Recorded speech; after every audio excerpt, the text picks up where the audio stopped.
Oktoba 52 watu wote tulisikia Kenyatta ameshikwa. Hakushikwa Kenyatta peke yake, lakini alishikwa na mabingwa wa uhuru.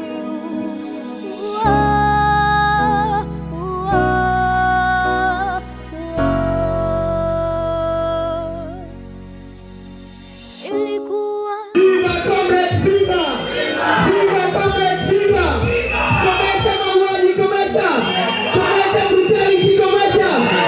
sawa, nimesema chapter 1 sovereignty powers, nguvu zote ni zetu sisi wananchi, lakini tukumbuke ya kuwa wale wenzetu ambao wanatuua, wale wenzetu ambao wanatuabduct, sawa, wale bado ni ndugu zetu.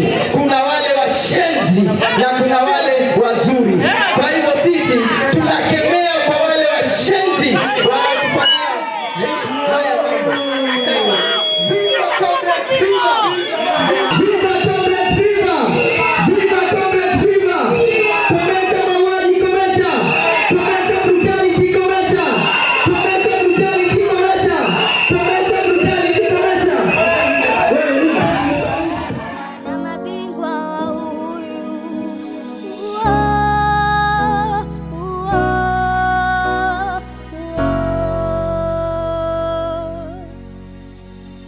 Ilikuwa kilio nchini Kenya, watu wote tuliona huzuni mwingi sana.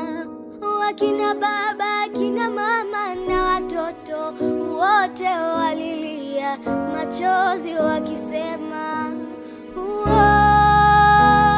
woi, woi, tunataka Kenyatta achiliwe.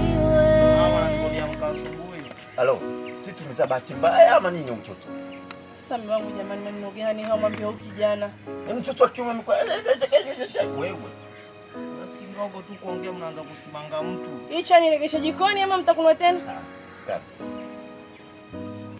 Ya Rabbi. Alafu mihogo mitamu mama. Wewe mashallah mama nilipika.